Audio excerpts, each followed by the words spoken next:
The budget deal is being celebrated as a symbol of bipartisanship. The lead budget architects from both parties, Democratic Senator Patty Murray and Republican Congressman Paul Ryan, are touting their agreement as providing Americans with certainty in Congress, which has an approval rating in the single digits. All along, I thought it was very important that we do what we can to show that this divided government can work. And by doing this, we are showing that this divided government can work at its basic functioning levels, which is paying the bills. Both Republicans and Democrats think it's important that Congress retains the power of the purse and that we set priorities on spending. But what exactly are the priorities in this budget deal? The Bipartisan Budget Act funds the government through the fall of 2015. For the year 2014, it would be $1.012 trillion. That's the midpoint between either side's proposed budget. The 2014 budget would also provide $45 billion in relief to the $109 billion scheduled sequestration cuts. Remember sequestration? Those automatic across-the-board spending cuts to both the military and domestic programs, which came out to $1.2 trillion over 10 years. Under the Ryan-Murray plan, cuts don't disappear, but they are less severe. At the end of the day, that means the deal would only replace less than half of the total sequestration cuts in 2014 and a much smaller share in 2015. So instead of the government cutting about $100 billion from discretionary spending in 2015, it would now be cutting about $80 billion. That affects programs ranging from Head Start to medical research. Then cuts will go back to $100 billion a year and stay there after 2015. Executive Director for National Priorities Project, Joe Comerford, says with austerity policies, Democrats and Republicans have been able to find some common ground. So in a sense, what this deal does is it cements in the notion that we're in this austerity framework, the notion that sequestration and/or deficit reduction, which is really the end, the end aimed for in sequestration, deficit reduction or austerity or smaller government. Now let's really build a budget that represents the best interests of the American people. This budget doesn't do that. It doesn't nearly go far enough. Comerford adds that where the deal doesn't go far enough is in reducing military spending. So our Pentagon spending is vastly larger than the rest of the world. In fact, we're more than the next 15 nations combined in terms of the magnitude of our spending. Between 2001 and 2011, we saw a 48% increase in Pentagon spending.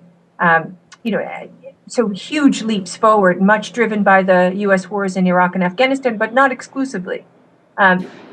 So what's interesting to us is that there is bipartisan agreement in Congress that the Pentagon is one of the places that we could, if we wanted to, if we had the will, we could look to cut spending and still leave our nation more secure.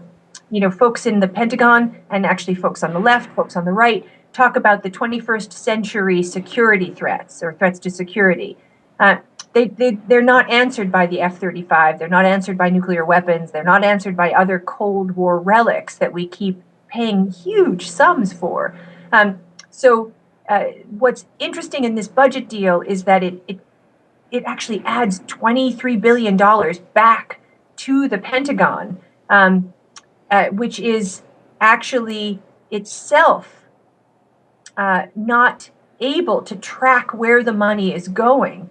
And it does so in a climate where there's bipartisan support for cutting Pentagon spending, and then in a nation where the majority of Americans would like to see actually cuts to the Pentagon spending of 18% or more if they had to make a choice.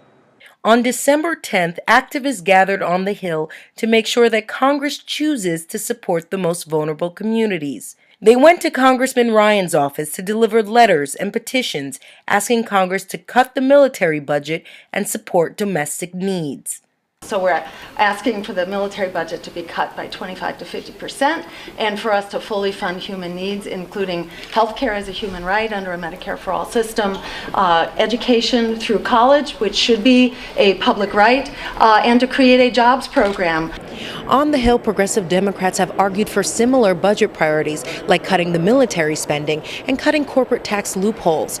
But despite the fact that the Murray-Ryan deal does neither, there are some Democrats saying that they'll likely support the bill, but for different reasons. I'm leaning toward voting for it at this particular point because it begins to, chip away at sequestration.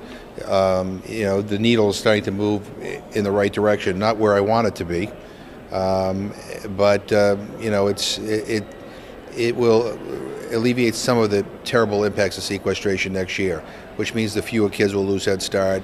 There'll be more money for NIH. I think there should be deeper cuts in the military. I think that the fact that unemployment insurance is not part of this deal is unconscionable. But but I haven't. I'm still kind of going through all the details. But it's better than the status quo. Some argue that the status quo is still very much a part of this deal. There will be no cuts to mandatory spending like Social Security and Medicare, and there will be no closing of tax loopholes for corporations or an increase on income taxes for the wealthiest Americans who earn $250,000 or more, which according to an AP report is 1 in 5 American households. Interestingly enough, the people who will be paying more are air travelers. If passed, you would pay an additional $5 surcharge to TSA next time you book a flight. Also, federal employees and military veterans will have to contribute more to their pensions. These policies are seen as two ways to increase revenue. But according to a recent poll conducted by Americans for Tax Fairness, 67% of Americans want to see a closing of corporate tax loopholes and an increase on taxes for the wealthy. The Real News asked Congressman McGovern, since this deal does neither, does the bill serve the interests of the majority of Americans? We can, increase the NIH budget so we can support research programs to find a cure to Alzheimer's and Parkinson's disease. That's in our interest. If we can make sure we don't cut education as severely as the sequestration budget does, that's in our interest. So, look, you fight the good fight, and you fight as hard as you can. But at the end of the day, you have to come up with a finished product. And I think the question is no product would mean that sequestration continues as is. And I think that that's unconscionable. I think we can't do that. Economist Bill Black agrees that any step to scale back sequestration is positive, but it certainly isn't perfect. He notes that conservatives are more likely to be vocal about their dissatisfaction over the deal than progressives. And the administration, of course, has emphasized this as well. It has acted like it's a complete betrayal every time the progressives try to hold the Obama administration to traditional Democratic policies, right? And so instead, you could view it as the Obama administration betraying the traditional Democratic policies that have been very successful economically, and B, have been enormously successfully politically. So, people like me think the Obama administration have blundered in ways that hurt the nation as well as their own Democratic Party.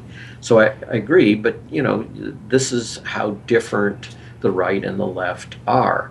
In the Republican Party, all the attention is paid to making the most conservative Republicans happy. In the Democratic Party, for the last two presidents, the Clinton administration, the Obama administration, all of the emphasis is on deriding and making fun of the base and celebrating the most conservative wing of the Democratic Party, and in particular, of course, the Wall Street wing of the Democratic Party. The House is likely to vote on the Paul Murray budget deal by the end of the week, considering the House will be going on vacation. What has not been scheduled for a vote is an extension of unemployment benefits for the 1.3 million Americans who will lose their benefits after Christmas if no extension is passed. But the House will be voting to relieve physicians from scheduled cuts in the Medicare payment rate. The blueprint budget is being fast-tracked for fear of another potential government shutdown on January 15th. But Comerford says that this rush process undermines democracy. That this budget resolution that we just got out, the blueprint, was supposed to be done in March or April of last year. So the fact that we're doing it now in December is unconscionable, and it can't be done this way again because Americans can't weigh in properly. This was a backdoor, closed-door deal, and we can't let this 15 budget go the same way. That's what I would say. For the Real News Network, Jessica Devereaux, Washington.